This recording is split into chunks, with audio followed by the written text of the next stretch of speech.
नमस्कार दोस्तों, मैं राज बहादुर।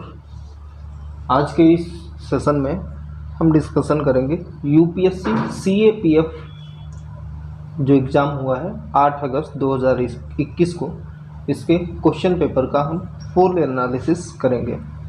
तो कृपया इस वीडियो को अंत तक देखिएगा और अपने क्वेश्चंस को मैच भी कर लीजिएगा। हमारे पास जो आज की बुकलेट है, ये हमारे पास है बुकलेट सीरीज बी। ठीक है, आप अपने क्वेश्चंस मैच करते चलिएगा, क्वेश्चन को भी हम पढ़ते रहेंगे। ठीक है, दिया गया है पहला क्वेश्चन कि भारत में निम्नलिखित में से कौन सा एकमात्र नदी पत्तन है, यानी ये आपका river Rhine major port of India कौन सा है, तो ये कोलकाता है। ठीक है, ऑप्शन सी सही हो जाएगा। नेक्स्ट है which one of the following is not desert river. ठीक है, यानी मरुस्थल नदी कौन सी नहीं है, तो ये है बराक नदी नहीं है। ठीक है, नेक्स्ट है नदी परिवहन में नदी संस्तर के साथ साथ लुढ़क कर चलने वाली सर्वाधिक भारी चट्टानें किस प्रकार के भार के अंतर्गत आती हैं, तो ये ऑप्शन डाउट में है, लेकिन इसका आंसर हो सकता है ट्रैक्शन लोड, यानी ऑप्शन डी कर्षण भार। ठीक है, अगला क्वेश्चन है कि प्रवाल की वृद्धि के लिए निम्नलिखित में से किन घटकों की आवश्यकता होती है। कथन दिए गए हैं, इसमें से आपको बताना है कौन से कथन सही होंगे। पहला है fresh water, clean shallow salt water, plenty of sunlight for photosynthesis, warm water between 23 degree to 25 degree. ठीक है, तो इसके अकॉर्डिंग ऑप्शन बी सही हो जाएगा, यानी केवल कथन 2, 3 और 4 ही सही होंगे। अगला क्वेश्चन है 5th नंबर कि विवर्तनिक प्लेटों का संचलन करने वाली संवहन धाराएं पृथ्वी की किस परत में पाई जाती हैं, तो ये मेंटल में पाई जाती हैं।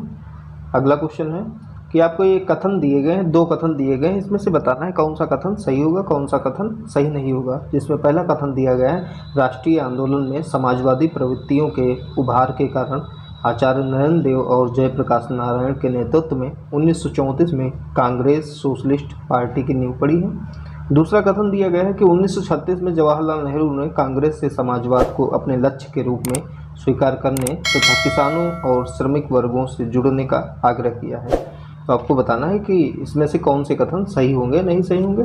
तो इस प्रश्न के अकॉर्डिंग ऑप्शन सी सही हो जाएगा, यानी दोनों कथन सही हो जाएंगे। ठीक है, अगला क्वेश्चन है कि आरंभ में भारत में उपनिवेश काल के दौरान पहाड़ी स्थानों को हिल स्टेशन स्थापित करने का क्या प्रयोजन था, तो ये प्रयोजन था सेकंड ऑप्शन, यानी ब्रिटिश सेना की आवश्यकताओं को पूरा करने के लिए पहाड़ियों पर हिल स्टेशन बनाए गए थे। ठीक है, अगला क्वेश्चन दिया गया है कि धर्म सभा के संस्थापक कौन थे। ठीक है, फाउंडर ऑफ धर्म सभा, तो ये थे राधाकांत देव, यानी ऑप्शन सी सही हो जाएगा। अगला क्वेश्चन है, इसमें आपको बताना है कि 17वीं और 18वीं शताब्दी में जाट किसान नेताओं के बारे में आपको विचार करना है कि 17वीं और 18वीं शताब्दी के जाट नेता कौन कौन से थे। आप कथन दिए गए हैं बदन सिंह, राजा राम जाट, गोकला जाट या फिर चूड़ामन जाट। तो इनका आपको सीक्वेंस बताना है कि आर्डर इनको बताना है। तो सबसे पहले होंगे तीसरे नंबर पर, यानी गोकला, उसके बाद राजा राम जाट, फिर है चौरामन जाट यानी चूड़ामन जाट, और अगले होंगे बदन सिंह। ठीक है, यानी सीक्वेंस इसका पहला वाला सही हो जाएगा, 3, 2, 4, 1। अगला क्वेश्चन है आपको बताना है, इसमें से आपको बताना है कि ये भक्ति शाखा के कुछ संत दिए गए हैं, जिसमें आपको बताना है कि कौन सा निर्गुण भक्ति शाखा से संबंधित नहीं है। ठीक है, तो इसमें जो चैतन्य है ये निर्गुण भक्ति शाखा से संबंधित नहीं है, लेकिन बाकी के जो कबीरदास, नानक, दादू, ये निर्गुण भक्ति शाखा से संबंधित है, जबकि चैतन्य सगुण भक्ति शाखा से संबंधित है। अगला क्वेश्चन है कि माउंट मेरापी ज्वालामुखी कहाँ पर स्थित है, जो अभी 2021 में हाल ही में चर्चा में था, क्योंकि ये यहाँ पर इस देश में ज्वालामुखी फूटा था। तो ये है इंडोनेशिया में, यानी ऑप्शन सी सही हो जाएगा। अगला क्वेश्चन है कि जनवरी 2021 में पुणे में शुरू की गई E100 प्रायोगिक परियोजना यानी पायलट प्रोजेक्ट निम्नलिखित में से किसके उत्पादन और विवरण से संबंधित है, यानी वितरण से संबंधित है, तो ये एथेनॉल से संबंधित है, यानी ऑप्शन बी सही हो जाएगा। अगला क्वेश्चन है कि विश्व पर्यावरण दिवस पर 2021 के अवसर पर निम्नलिखित में से भारत में राष्ट्रीय उद्यान कौन सा घोषित किया गया है? तो ये रायमोना वन्य जीव अभ्यारण्य जो है इसको राष्ट्रीय उद्यान घोषित कर दिया गया था। ये जो है असम में है, ठीक है। और बाकी के जो ऑप्शंस जो इसमें दिए गए हैं औरंग, डिब्रू सैखोवा व नामेरी, ये भी असम से ही संबंधित है, यानी असम राज्य में ही है, ठीक है। अगला क्वेश्चन है 14 नंबर क्वेश्चन दिया गया है कि जन संचार माध्यम की बाध्यता यानी मीडियम ऑब्लिगेशन से संबंधित विवाद के बाद फ्रेंच ओपन टेनिस टूर्नामेंट 2021 के दूसरे दौर में इनमें से कौन सी हट गई हैं, यानी कौन खिलाड़ी हट गई हैं? तो ये है नाओमी ओसाका, यानी ऑप्शन डी सही हो जाएगा। अगला क्वेश्चन है कि भारतीय सेना द्वारा अपनी निगरानी सामर्थ्य को बढ़ाने के लिए सेवा में सम्मिलित किए गए हेरान ड्रोन किस देश से प्राप्त किए गए हैं?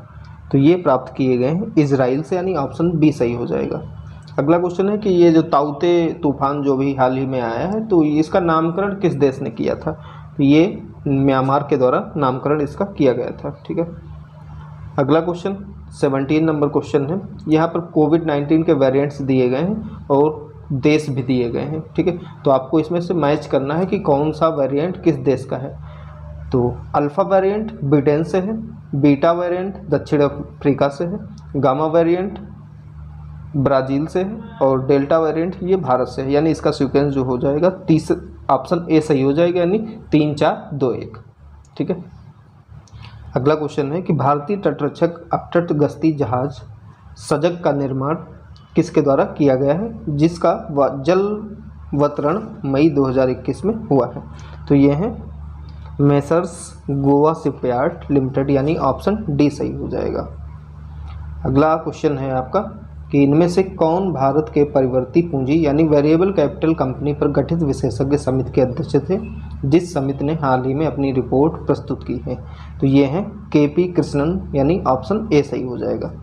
अगला क्वेश्चन है आपको इसमें बताना है कि किस राज्य को नीति आयोग इंडेक्स यानी नीति आयोग द्वारा जारी संधारणीय विकास लक्ष्य इंडिया इंडेक्स 2020-21 में प्रथम स्थान मिला है? तो ये है केरल राज्य, यानी ऑप्शन सी सही हो जाएगा। अगला क्वेश्चन है कि विश्व महासागर जो 2021 में अभी मनाया गया है हाल ही में, तो इसकी थीम क्या थी? तो इसकी थीम है द ओशन लाइफ एंड लिवलीहुड्स, यानी ऑप्शन बी सही हो जाएगा, महासागर जीवन और आजीविका। अगला क्वेश्चन है कि नवीनतम चांडलर गुड गवर्नमेंट इंडेक्स यानी CGGI में भारत को कौन सा स्थान प्राप्त हुआ है, जो सरकारी सामर्थ्य और परिणामों के संदर्भ में 104 देशों को वर्गीकृत करता है? तो इनकी रैंक है 49th, यानी 49वीं रैंक भारत को प्रदान की गई। अगला प्रश्न है 23 नंबर की हाल ही में CSIR NCL पुणे के वैज्ञानिकों ने भारत सरकार के विज्ञान और प्रौद्योगिकी विभाग यानी DST की जल प्रौद्योगिकी पहल के सहयोग से सुरक्षित और स्वास्थ्यकर पेयजल प्राप्त करने के लिए एक अभिनव हाइब्रिड प्रौद्योगिकी विकसित की है। तो इस हाइब्रिड का प्रौद्योगिकी का नाम क्या है ये आपको बताना है। तो ये है स्वास्तिक, यानी ऑप्शन बी सही हो जाएगा। अगला क्वेश्चन है आपका कि निम्नलिखित में से फिल्म यानी 67वें राष्ट्रीय फिल्म पुरस्कार समारोह में 2021 में जो हुआ है 67वां राष्ट्रीय फिल्म पुरस्कार समारोह, इसमें पर्यावरण संरक्षण श्रेणी में सर्वश्रेष्ठ फिल्म का पुरस्कार किसे दिया गया है? तो ये है वाटर बेरियल, यानी ऑप्शन सी सही हो जाएगा। अगला प्रश्न है ये भी फिल्म से ही संबंधित है, तो ये पुस्तक से संबंधित है। आपको बताना है कि मैन बुकर ये 2021 का अंतर्राष्ट्रीय बुकर पुरस्कार का विजेता किस पुस्तक को घोषित किया गया है? तो ये है at night all blood is black, यानी ऑप्शन ए सही हो जाएगा। अगला क्वेश्चन है ये मैथ का क्वेश्चन है। आपको इसमें से बताना है कि 1 सेंटीमीटर त्रिज्या वाले धातु के 8 गोलों को पिघलाकर एक गोला बनाया जाता है, तो इसका नए गोले का व्यास कितना होगा? तो ये सही आंसर हो जाएगा ए वाला, यानी 2 सेंटीमीटर होगा, ठीक है। अगला क्वेश्चन है मासिक आय ए और बी की दी गई है 7:10 में, उनका व्यय दिया गया है 2:3 में, जबकि ए और बी में से प्रत्येक की 1000 प्रति माह बचत करता है। तो आपको बी की मासिक आय बतानी है, तो बी की मासिक आय 10,000 रुपये हो जाएगी। नेक्स्ट है टाइम एंड वर्क से रिलेटेड 28 नंबर क्वेश्चन। ए और बी दोनों मिलकर 20 दिन में कार्य करते हैं, बी और सी 30 दिन में, ए और सी 24 दिन में। तो आपको बताना है कि ए अकेले कितने दिन में काम करेगा। तो आपको करना क्या है कि ए बी बी सी और ए सी का एलसीएम ले लो, यानी 20 30 24 120 हो जाएगा। इनकी इफिशियंसी हो जाएगी, ठीक है, कार्य को अब दोगुना करना पड़ेगा। तो इसका आंसर सी सही हो जाएगा, नहीं 34 सही 2/7 आंसर हो जाएगा, ठीक है। अगला क्वेश्चन है कि एक पेड़ वर्तमान में 9 फुट लंबा है, यदि प्रत्येक वर्ष अपनी ऊंचाई के 1/9 भाग की दर से बढ़ता है, 3 वर्ष बाद पेड़ की ऊंचाई क्या होगी, ठीक है। तो सपोज डेट आज इस साल 9 मीटर है, यानी 9 फुट का लंबा है पेड़, ठीक है। अगले साल हो जाएगा 1 फुट, 1/9 जब इसमें बढ़ेगा 1 फुट हो जाएगा, यानी 10 फुट टोटल हो जाएगा। अगले साल 10 फुट का 1/9 निकालेंगे, ठीक है। ऐसे जब निकालेंगे तो ऑप्शन बी सही हो जाएगा, नहीं 12.34 फुट का लंबा हो जाएगा, ऑप्शन बी सही हो जाएगा, ठीक। नेक्स्ट है रीजनिंग का क्वेश्चन है कैलेंडर से कि यदि किसी वर्ष में 1 मार्च रविवार है, यानी 1 मार्च को रविवार है, तो आपको अगले वर्ष की 1 फरवरी को दिन बताना होगा। तो एक दिन इसमें एक्स्ट्रा कर देंगे, सोमवार आंसर आ जाएगा, ठीक है। अगला क्वेश्चन है कि निम्नलिखित कथनों में से कौन सा कथन सही नहीं है, ठीक है। अर्थव्यवस्था के बारे में बताया गया है, ठीक है। तो इसका सही ऑप्शन बी वाला हो जाएगा प्रश्न के अनुसार, यानी जब कुछ विशेष इसका बी वाला ऑप्शन, इसका डी ऑप्शन सही हो जाएगा, डाउट में है। अगर आपको इसका आंसर एग्जैक्ट पता होगा तो आप कमेंट के माध्यम से बता सकते हैं। वैसे तो ये क्वेश्चन का ऑप्शन जो है डाउट में है आंसर, कि ये हो जाएगा at full employment the measured unemployment rate is negative, यानी पूर्ण रोजगार की स्थिति में मापित बेरोजगारी दर नकारात्मक होती है, ठीक है। ऑप्शन डी सही माना गया है।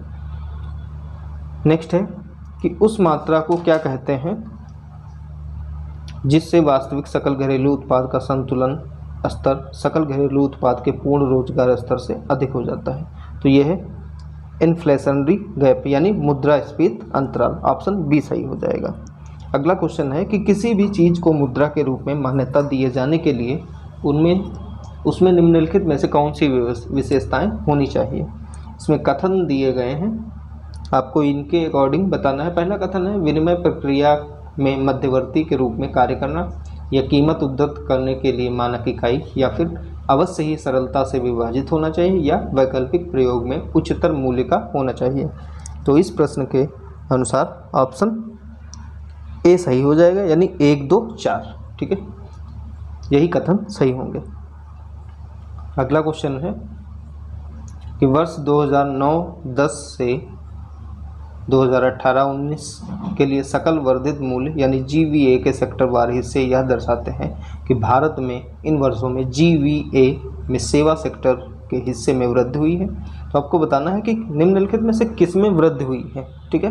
वैसे तो इसका आंसर डाउट में है, लेकिन ऑप्शन बी सही होगा, ठीक है, कि ट्रेड यानी व्यापार, होटल, परिवहन, संचार और प्रसारण से संबंधित सेवाएं, ठीक है।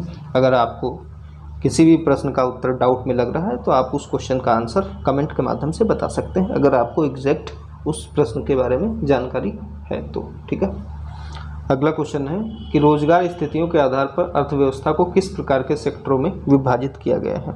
तो इसको ऑप्शन ए के अनुसार विभाजित किया गया है, यानी संगठित और असंगठित सेक्टर में विभाजित किया गया है।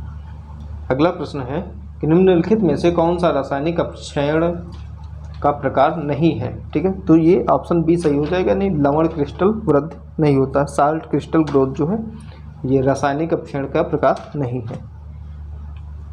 अगला प्रश्न है 37 नंबर, इसमें वलित पर्वत दिए गए हैं और ये किस देश से संबंधित है इसके बारे में बताया गया है। पर्वत है यूराल, एल्पेशियन, ड्रैकन्सबर्ग, एंडीज। देश हैं दक्षिण अमेरिका, दक्षिण अफ्रीका, रूस और उत्तर अमेरिका, ठीक है। तो इनके अकॉर्डिंग ऑप्शन बी सही हो जाएगा, नहीं 3 4 2 1, ठीक है। 3 4 2 1 यानी यूराल पर्वत जो है रूस में है,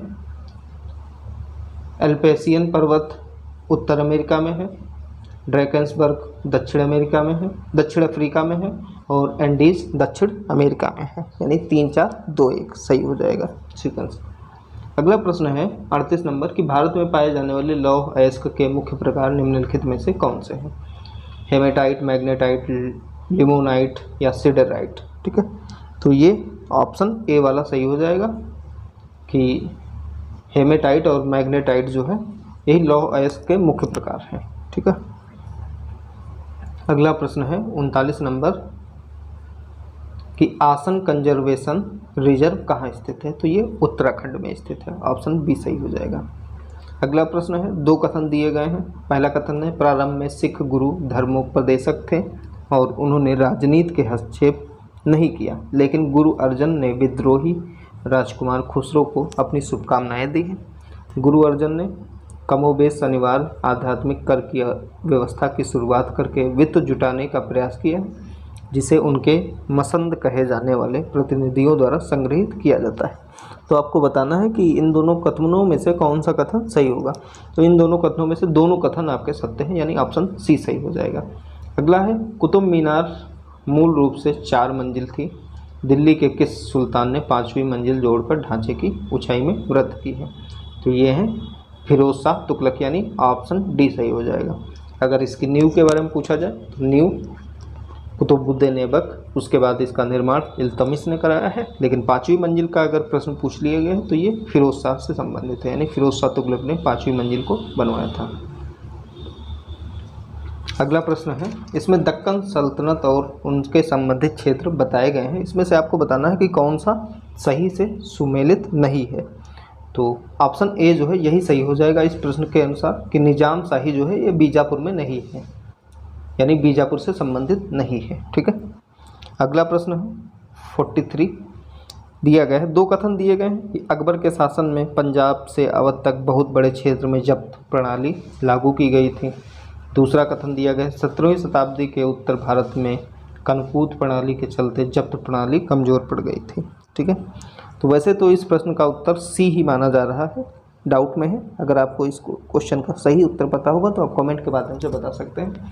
और बाकी अगर हमें भी कोई भी प्रश्न का सही उत्तर, यानी जो भी प्रश्न डाउट में लग रहे हैं, अगर उनका आंसर हमें एग्जैक्ट पता हो जाएगा तो आपको कमेंट के माध्यम से बता दिया जाएगा, आप वहाँ से मैच कर सकते हैं। ठीक है, अगला प्रश्न है कि इनमें से किसने अपने सहयोगियों को सचेत किया कि संविधान सभा अंग्रेज़ों की बनाई हुई है और यह वैसी ब्रिटिश योजना बना रही है ब्रिटिश जैसा होते हुए देखना चाहते थे। तो यह कथन सोमनाथ लाहिड़ी द्वारा कहा गया है। ठीक है, ऑप्शन ए सही हो जाएगा। अगला प्रश्न है 45 नंबर कि इनमें से लोकसभा अध्यक्ष के निर्वाचन की तारीख कौन नियत करता है, तो ये भारत के राष्ट्रपति नियत करते हैं। ठीक है, कि इलेक्शन कब होगा। अगला प्रश्न है कि दैहिक स्वतंत्रता के बारे में कथनों को आपको बताना है कि कौन से कथन सही नहीं होंगे। ठीक है, तो कथन ए सही नहीं होगा, यानी भारत के राज्य क्षेत्र के अंतर्गत किसी भी व्यक्ति को तर्क संगत आधार के बिना उसकी दैहिक स्वतंत्रता से वंचित रखने का प्राधिकार राज्य के पास नहीं होता है। ठीक है, अगला प्रश्न है 47 कि राज्य की नीति के निर्देशक तत्वों के बारे में क्या सही नहीं है, आपको उसको बताना है। ठीक है, तो इस प्रश्न के अनुसार ऑप्शन बी सही नहीं होगा कि वे सभी मूल अधिकारों पर अभिभावी हो सकते हैं। ठीक है, यानी ऑप्शन बी सही हो जाएगा। अगला प्रश्न है 48 नंबर यानी 48 कि भारत के संविधान की उद्देशिका के संबंध में निम्नलिखित कथनों में से कौन सा कथन सत्य नहीं है। तो ये पहला वाला ऑप्शन जो है यही सही नहीं होगा कि उद्देशिका के मूल रूप में पंथ निरपेक्ष लोकतंत्रात्मक गणराज्य पद नहीं था। ठीक है, अगला प्रश्न है कि भारत के राष्ट्रपति के निर्वाचन के लिए निर्वाचक गण यानी इलेक्टोरल कॉलेज में निम्नलिखित में से कौन से शामिल नहीं है। कथन दिए गए हैं राज्यसभा के सभी निर्वाचित सदस्य, राज्यों की विधानसभाओं के सभी निर्वाचित सदस्य या फिर राज्यों की विधान परिषद के सभी सदस्य।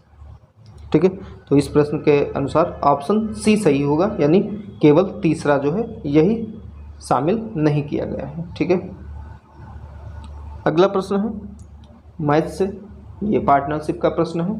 ए बी सी 3 व्यक्ति हैं, एक व्यवसाय में 7,000 8,000 12,000 रुपये निवेश करते हैं। तो आपको बताना है कि कुल कितना लाभ हुआ यदि बी की लाभ की हिस्सेदारी 3200 रुपये है, यानी 3,200। तो इसका सही आंसर 10,800 रुपये हो जाएगा। ठीक है,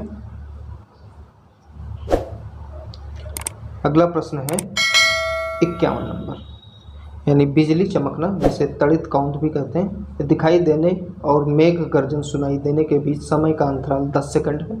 यदि वायु में ध्वनि और प्रकाश की चाल क्रमशः 330 मीटर पर सेकंड और 3 × 10⁸ मीटर पर सेकंड है, तो झंझावात यानी तूफान कितनी दूरी पर है? ठीक है, तो ये लगभग 3300 मीटर की दूरी पर होगा, यानी ऑप्शन बी सही हो जाएगा। अगला प्रश्न है कि वायु में बैंगनी प्रकाश का तरंग दैर्ध्य कितना होता है, यानी लगभग कितना होता है? तो ये ऑप्शन डी सही हो जाएगा, यानी 0.4 माइक्रोमीटर हो जाएगा। ठीक है, अगला प्रश्न है 53 नंबर की भोजन पकाने के लिए किन विद्युत चुंबकीय विकिरण या विकिरणों का उपयोग किया जाता है? तो इसमें सी ऑप्शन सही हो जाएगा, यानी इंफ्रारेड और माइक्रोवेव रेडिएशंस, यानी अवरक्त और सूक्ष्म तरंग विकिरण का प्रयोग किया जाता है भोजन पकाने में। अगला प्रश्न है फिजिक्स का है। ठीक है, कि किसी वस्तु को एक लेंस के सामने 10 सेंटीमीटर की दूरी पर रखा जाता है, बनने वाले प्रतिबिंब वास्तविक, उल्टा और उस वस्तु के बराबर आकार का है। यदि लेंस की फोकस दूरी और प्रकृति क्या होगी?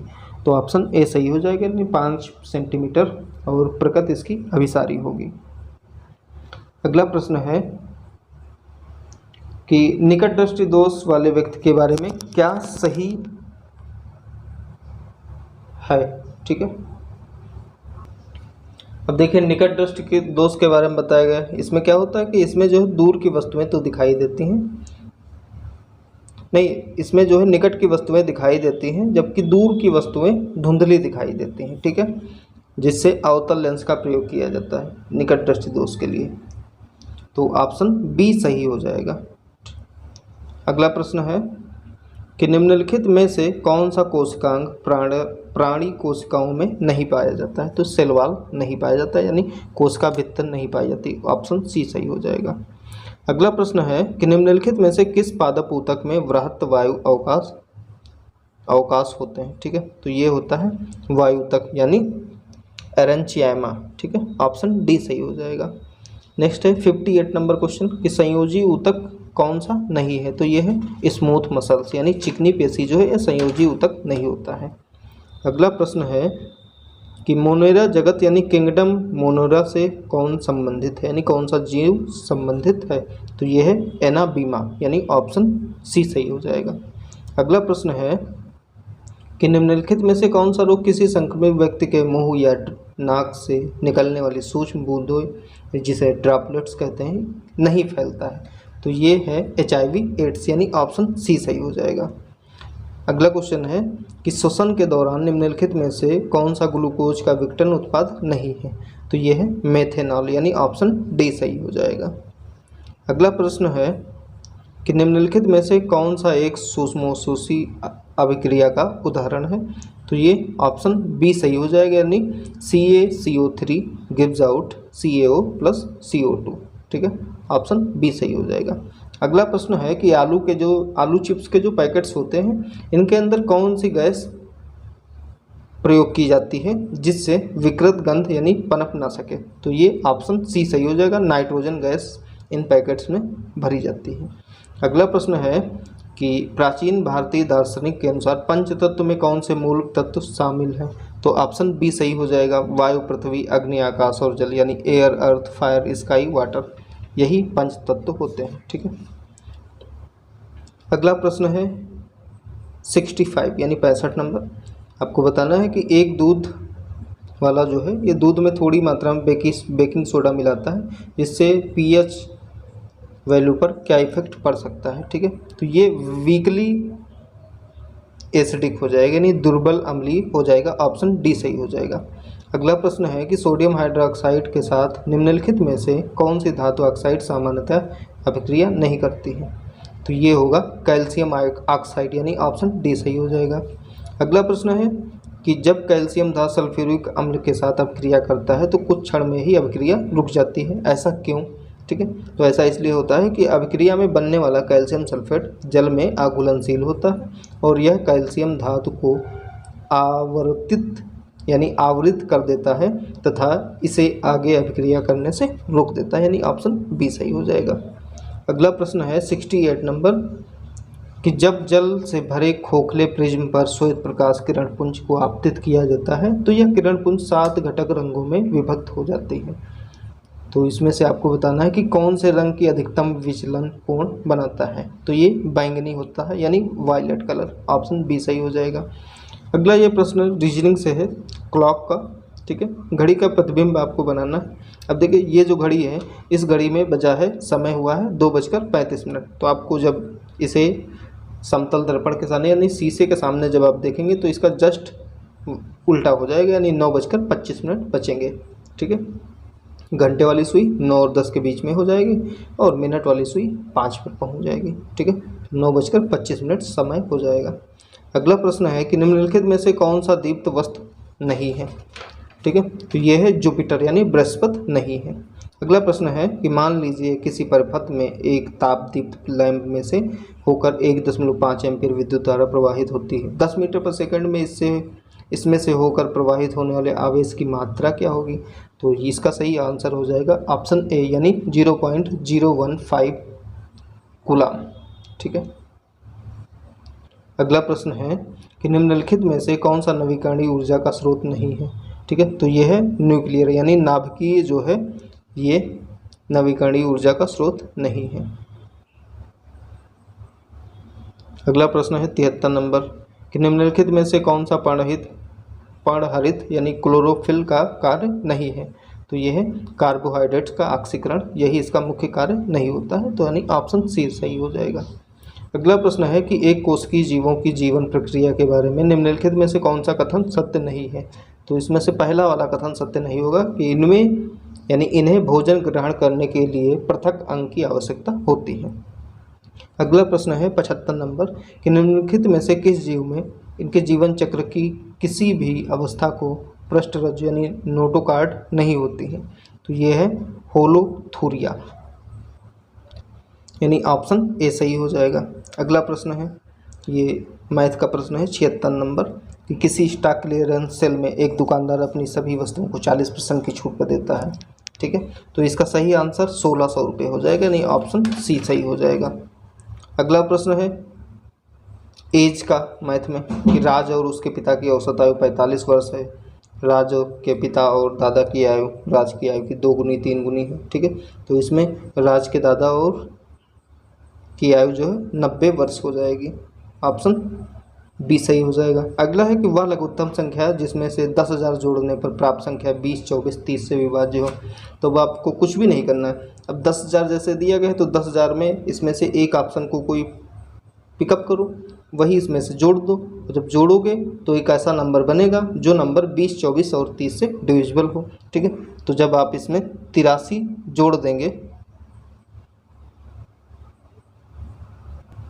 जब आप इसमें 80 जोड़ेंगे, 83 नहीं जोड़ेंगे, 80 जब जोड़ेंगे तो इसमें 180 हो जाएगा यानी 10,080 जब हो जाएगा तो ये 20, 24 और 30 से डिविजिबल नंबर होगा, ठीक है। अगला प्रश्न है सीरीज से कि मान लीजिए किसी श्रेणी का nवां पद 1 + n/2 + n² है, ठीक है। तो आपको इसमें से बताना है 20 पदों की श्रेणी का योगफल क्या होगा। तो इसका सही आंसर हो जाएगा 1560, ऑप्शन डी सही हो जाएगा। अगला प्रश्न है कि कोविड शब्द में विद्यमान अक्षरों को कितने प्रकार से अर्थपूर्ण या निरर्थक बनाया जा सकता है। तो 120 प्रकार हो जाएंगे यानी 5 फैक्टोरियल। 5 वर्ड दिए गए तो 5 फैक्टोरियल हो जाएगा। फैक्टोरियल का मतलब उसके आगे की नंबर्स जो है डिक्रीजिंग ऑर्डर में लिखेंगे 1 तक। तो 5, 4, 3, 2, 1 मल्टीप्लाई कर देंगे इन नंबर्स को, 120 आंसर आ जाएगा। अगला प्रश्न है कि भुखमरी और महामारी के कारण होने वाले व्यापक मृत्यु निम्नलिखित में से किसका विलक्षण है। तो ये है अकाल का यानी फेमाइन का है, ठीक है। ऑप्शन ए सही हो जाएगा। अगला प्रश्न है कि किसानों को प्रोत्साहन देने के लिए प्रत्येक वर्ष बुआई के मौसम से पहले सरकार द्वारा घोषित की जाने वाली कीमत को क्या कहते हैं। तो अभी पता है चल रहा था दंगा MSP के लिए, ठीक है। तो न्यूनतम समर्थन कीमत हो जाएगा, ऑप्शन सी सही हो जाएगा। अगला प्रश्न है कि गुहा यानी गुहा, केव्स जिसे कहते हैं, तोरण यानी आर्च, स्टैक और स्टम्प्स निम्नलिखित में से किसकी दृश्य भूमि यानी लैंडस्केप विशेषताएं। तो ये वेब की विशेषताएं, ऑप्शन बी सही हो जाएगा। अगला प्रश्न है कि उष्णकटिबंधीय वर्षावनों के संबंध में निम्नलिखित में से कौन से कथन सही नहीं है। 4 कथन इसमें दिए गए हैं, तो इसमें से ऑप्शन ए सही हो जाएगा, यानी केवल दूसरा और चौथा कथन ही सही है। कौन से कथन है देख लीजिए कि वनस्पति सदापर्णी है जिसके कारण प्रकाश संश्लेषण प्रक्रिया वर्ष भर चलती रहती है। ठीक है। अगला है चौथा नंबर कि वे अत्यधिक उत्पादक भूमि आधारित पारिस्थितिकी तंत्र हैं। ठीक है। अगला प्रश्न है 85 नंबर कि निम्नलिखित में से किस मृदा में लवण की मात्रा इतनी अधिक होती है कि कुछ क्षेत्रों में लवण जल को वाष्पित करके साधारण नमक प्राप्त किया जा सकता है। तो ये है एरिड सॉइल यानी शुष्क मृदा, ऑप्शन डी सही हो जाएगा।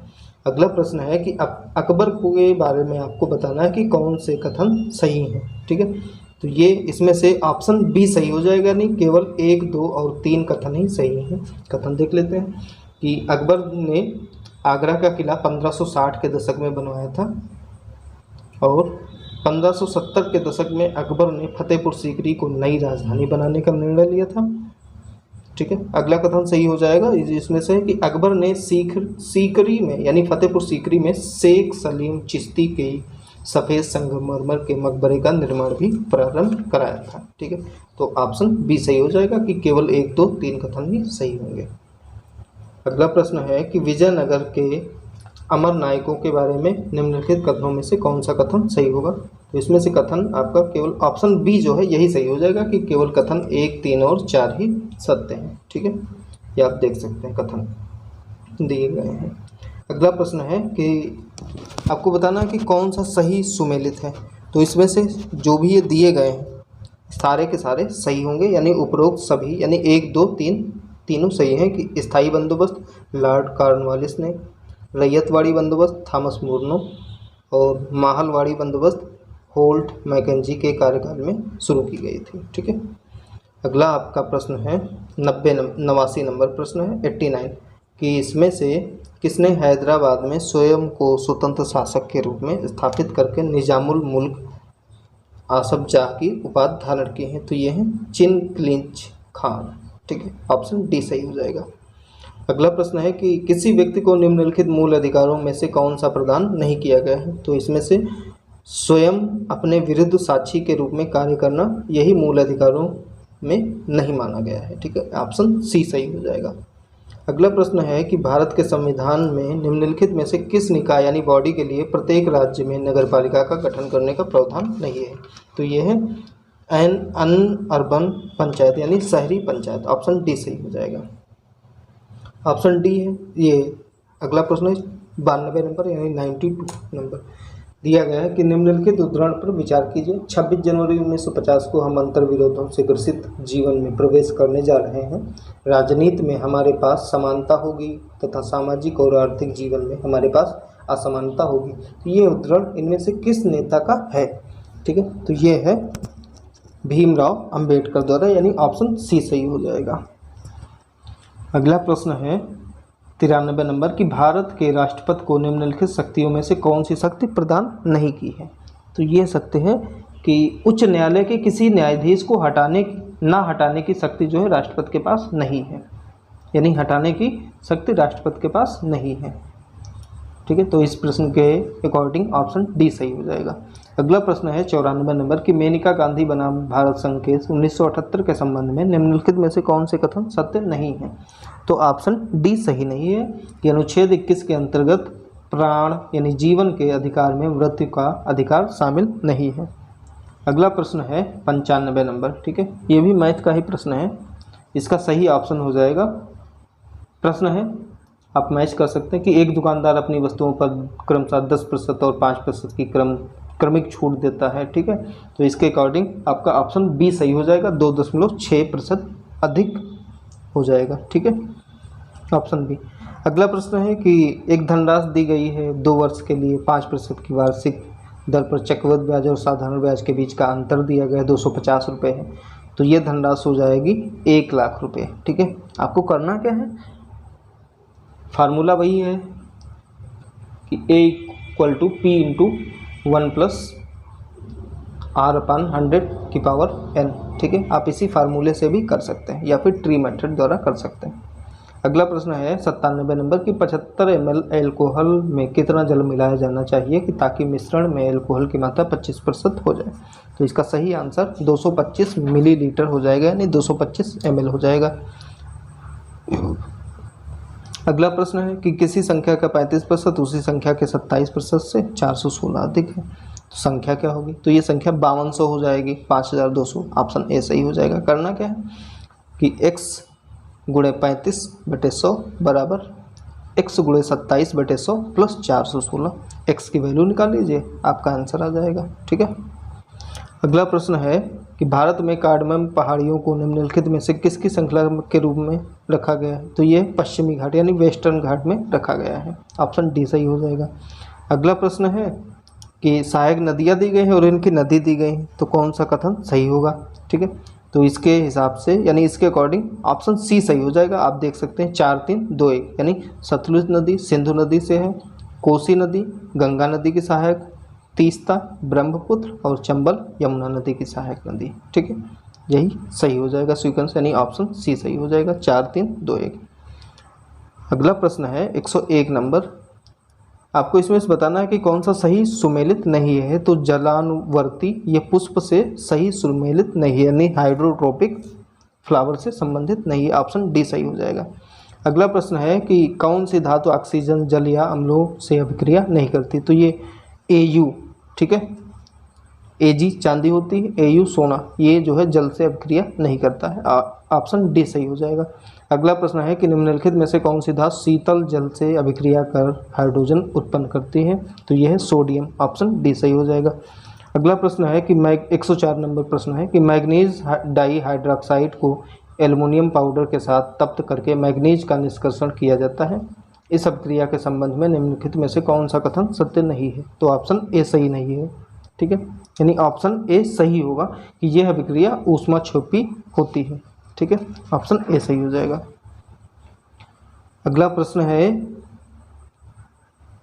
कि ये जो आपकी आवर्त सारणी होती है इसमें बाएं से दाईं ओर को घटता जाता है और शीर्ष से आधार की ओर बढ़ता जाता है, तो ये कौन सा गुणधर्म है?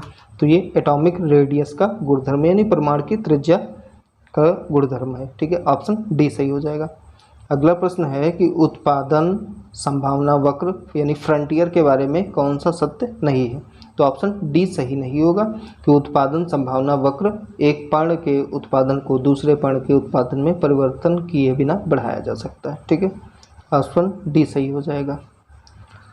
अगला प्रश्न है 107 नंबर कि किसी वस्तु के लिए कीमत लोच की मात्रा का निर्धारण कैसे किया जाता है? तो ये निर्धारण आपका इसमें कथन दिए गए हैं, 4 कथन दिए गए हैं, तो इस प्रश्न के अकॉर्डिंग आपका सही आंसर हो जाएगा ऑप्शन सी कि 1 2 4। ठीक है, कथन आपको बता दें कीमत लोच की मात्रा से निर्धारित कैसे किया जाता है। इस आधार पर कि वस्तु कितनी मात्रा में आवश्यक या विलासितापूर्ण है। ठीक है, नेक्स्ट है कि इस आधार पर कि किस सीमा तक वस्तु का विकल्प उपलब्ध है, और अगला हो जाएगा कि उपभोक्ता बजट में वस्तु के सापेक्ष महत्व के आधार पर। ठीक है, यही सही हो जाएगा। अगला प्रश्न है 108 नंबर कि किसी अर्थव्यवस्था में राजकोषीय और मौद्रिक नीतियों के संदर्भ में निम्नलिखित में से कौन सा स्वतः स्थिर कारक यानी ऑटोमेटिक स्टेबलाइजर के रूप में कार्य करता है? तो ये है पर्सनल इनकम टैक्स यानी वैयक्तिक आयकर। ऑप्शन ए सही हो जाएगा। अगला प्रश्न है कि जनांकीय संक्रमण मॉडल के निम्नलिखित किस चरण में जन्म और मृत्यु दर दोनों ही आमतौर पर काम होती हैं? तो ये है ऑप्शन बी सही हो जाएगा, यानी अर्ली एक्सपेंडिंग स्टेज यानी प्रारंभिक विस्तार चरण सही हो जाएगा, ऑप्शन बी। अगला प्रश्न है 110 नंबर प्रश्न। ठीक है, कि निम्नलिखित में से कौन सा घटक प्रवास को प्रोत्साहित करने वाला है? तो ये है हाई वेव्स यानी उच्च मजदूरी, ऑप्शन बी। अगला प्रश्न है कि ज्वालामुखी उद्गार होने वाली ज्वालामुखी के शीर्ष पर बनने वाले गर्त को क्या कहते हैं? तो इसको कहते हैं क्रेटर यानी ज्वालामुखी विवर, ऑप्शन डी सही हो जाएगा। अगला प्रश्न है कि मानचित्र में किसी स्थान की निरपेक्ष अवस्थिति ज्ञात करने के लिए निम्नलिखित में से किसकी आवश्यकता होती है? तो आप सभी को पता होगा अक्षांश और देशांतर के बारे में जानना होता है। ठीक है, ऑप्शन सी सही हो जाएगा। अगला प्रश्न है कि पवन की चाल किसके द्वारा मापी जाती है? तो पवन की चाल एनोमीटर द्वारा मापी जाती है, पवन वेग मापी से। अगला क्वेश्चन 114 नंबर कि नदी मार्ग में अंततः जब निक्षेपण के जीर्ण विसर्प यानी ओल्ड मियंडर अवरुद्ध हो जाते हैं तो कौन सी आकृति का आकार ले लेती है? तो ये ऑक्सबो लेक यानी चाप झील का आकार ले लेती है। ऑप्शन सी सही हो जाएगा। अगला प्रश्न है 115 नंबर कि निम्नलिखित में से किस कालखंड के दौरान चोलिस्तान क्षेत्र में स्थित अधिकांश पूर्ण विकसित हड़प्पा स्थलों का परित्याग कर दिया जाता है? तो ये सही हो जाएगा ऑप्शन सी यानी लगभग 1800 ईसा पूर्व।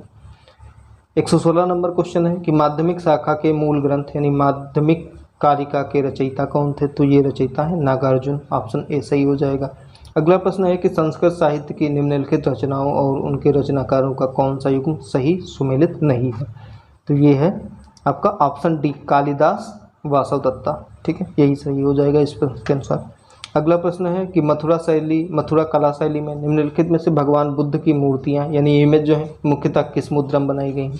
तो ये ध्यान मुद्रा में बनाई गई हैं। ऑप्शन ए सही हो जाएगा।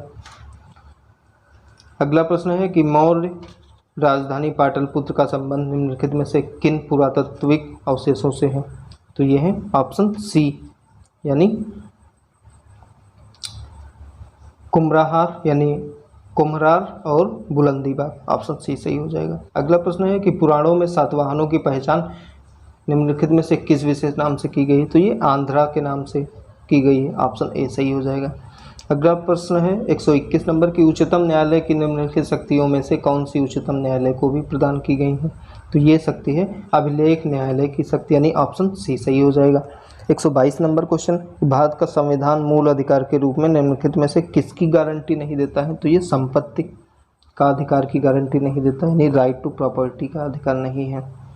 अगला प्रश्न है कि उच्चतम न्यायालय के बारे में निम्नलिखित कथनों में से कौन सा कथन सही नहीं है? तो ऑप्शन सी सही हो जाएगा कि यदि राय मांगी जाती है तो उच्चतम न्यायालय कतिपय परिस्थितियों में राष्ट्रपति को राय देने से इनकार कर सकता है। ठीक है। अगला प्रश्न है 124 नंबर की लोक लेखा समिति के बारे में निम्नलिखित कथनों पर विचार कीजिए, कौन सा कथन सही होगा? तो ऑप्शन ए सही हो जाएगा कि समिति के सदस्य का कार्यकाल 1 वर्ष का होता है। 125 नंबर यानी आखिरी क्वेश्चन है, ठीक है, कि उच्चतम न्यायालय के न्यायाधीश के रूप में किसे नियुक्त किया जा सकता है?